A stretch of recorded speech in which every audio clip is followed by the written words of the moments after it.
It's time to go back to school, head to Strixhaven, and figure out if this is a cEDH deck. Hi, I'm Warren with Crackerjack Games. If you like cool cards and hot deck techs, be sure to like and follow. And remember, you can always head to crackerjackgames.ca, pick up singles for your new deck. The Elder Dragons are back on campus, so we gotta see what they can do. It's an Elder Dragon with flying and haste, and each instant sorcery card in your hand has Miracle 2. Beginning of each opponent's upkeep, you may discard a card if you do draw a card, which means you could potentially miracle on everybody's turn. And we're going to try and do just that. Remember, command zone, you need either a combo finish in there, a way to draw cards, or create tons of advantage. And paying 2 mana for some instants and sorceries in red and white, that's going to be a great way to create advantage. So let's see what the deck can do. The full list is in my mocks field, and the link to that in the comments. So we get a little bit of filtering here with Dragon's Rage Channeler. Hopefully we can set something up nice on top of our deck. Esper Sentinel's easy card draw early in the game. Can't play a cEDH deck in white without it.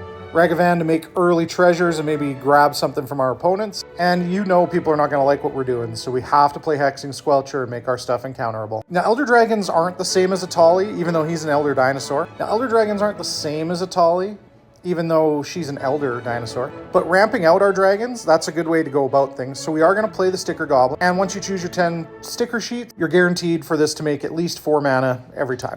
Burgy's a great way to make mana as well. And if somehow you have tons of mana and a bunch of cards in hand, the Horn of Bounty lets you turn that into even more cards. Stormkiln Artist is great when you need Magecraft to make treasures.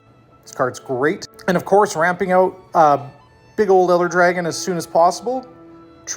And of course, if we want to ramp out a big old Elder Dragon, Treasonous Ogre is a great way to get there. Got a little Rite of Flame action, and one of the big ones is Jessica's Will. Miracling this for just 2 mana and spitting out a ton of cards though too, that'd be kind of cool. We might need something from our graveyard, so we are playing Savine's Reclamation. And now let's talk about a bunch of the instants and sorceries that we want to play in this deck. We're on Wheel of Fortune, instant speed as a miracle for 2 mana, that's pretty good. Will the Jeskai lets us refill our hand as well and maybe give us flashback for the turn. We're on Campus Renovation to bring something back from our graveyard, and we get 2 cards. And that at 5 mana isn't a great rate, but at 2 mana, that's amazing.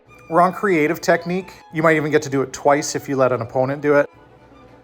You shuffle your library and reveal cards from the top of your library until you reveal a non-land card, and then you get to put that into play, or cast it at least. This is a great way to turn instant or sorcery in a draw step or in an upkeep into a really powerful permanent. Now, inevitably in red-white decks, I think you need to play Throes of Chaos. There's going to be times where you have limited cards in hand. There's going to be times when you just have lands in hand. And this kind of gets us going again. Hue of the Entwoods is really nice. There's a great chance it's going to turn into a bunch of artifacts for our deck. And you don't have to sacrifice any lands until the spell is resolved, which is always the danger with something like Scapeshift. Lorehold is a historian, and it's all about archaeology, so bringing stuff back from the graveyard is always really nice, and Invoke Justice does just that.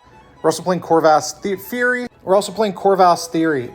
We're also playing Corvus Fury. A chance to reload, get a bunch of cards in hand. And maybe we need someone else to get back in the game and help us fight something. This is the perfect card for it. Now, 2 of the mythics from the new set are also going to be great in this deck. We've got Improvisation Capstone. 7 mana turns into at least 4 mana, but then you get to do it on every one of your turns after that with the Paradigm trigger. And Restoration Seminar is the same thing, except you're returning stuff from the graveyard, which we've already talked about being really good. Gigantic red and white spells are really cool, but when you go looking through the list of all of them, you see there's a lot of destroy all the lands, do damage to everything, create chaos, and none of that's really going to lead to a direct win condition. But some of them are really good, like Call Forth the Tempest. We get Cascade, and a bunch of damage. But most importantly, if we get to miracle this, we've got 2 mana and find 2 more things in our deck. Dance with Calamity is the same kind of deal. It's 8 mana, but we get to play kind of like a blackjack game going to 13, which is kind of nice. And we get Soulfire Eruption.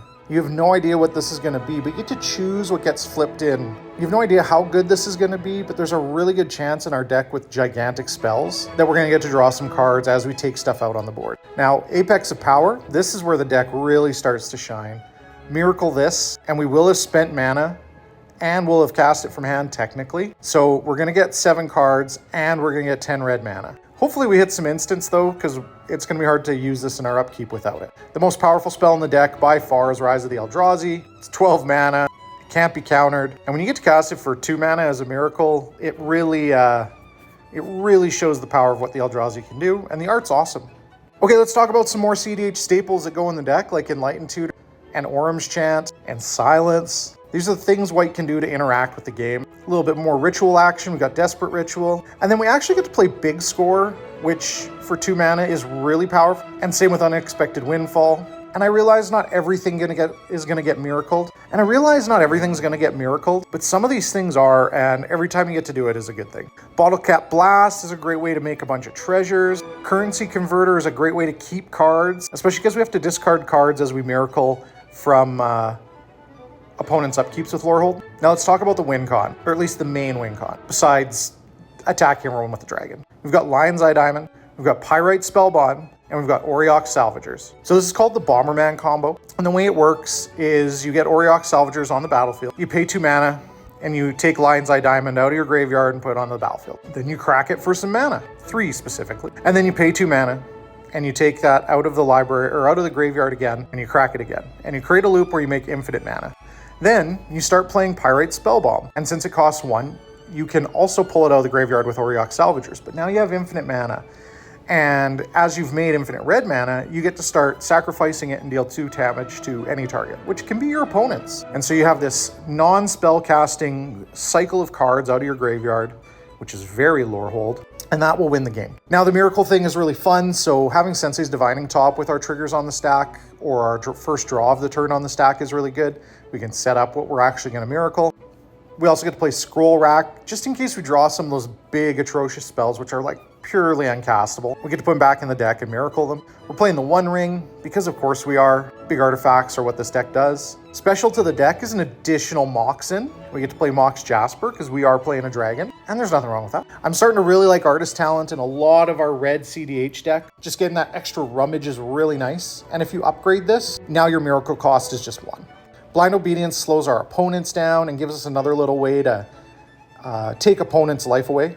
The deck's red. We play Underworld Breach, just the way it goes. And this card in foil looks amazing. I know Ninja Turtles isn't for everyone, but it's definitely for me, and this is a great one. Here's a card that's really unique that you get to use with Lorehold. When someone casts an instant or sorcery, you can use that as a way to put a card back on top of your library. So if you've drawn something that's really egregious and someone casts an instant sorcery, you can just set up your next miracle. And that's all really hot. And that's always really good. Obviously, we're on Smothering Tithe, one of the best things that we can tutor with Enlightened Tutor. The other card that we get that's kind of cool from Strixhaven is Great Hall of the Bibliopath. Another really cool card we get from Strixhaven is the Great Hall of the Biblioplex. It's a 5-color land that casts instants and sorceries. That's good. Urza's Saga's great in the deck. Emergence Zone for instant speed action is always cool. Plaza Heroes is a great way to protect Lorehold because people will not want that dragon on the battlefield. We're also playing Sunbaked Canyon, and I think you even get to play a Turbulent Step in the deck, which is our new lands that counts our opponent's lands for when it comes into play.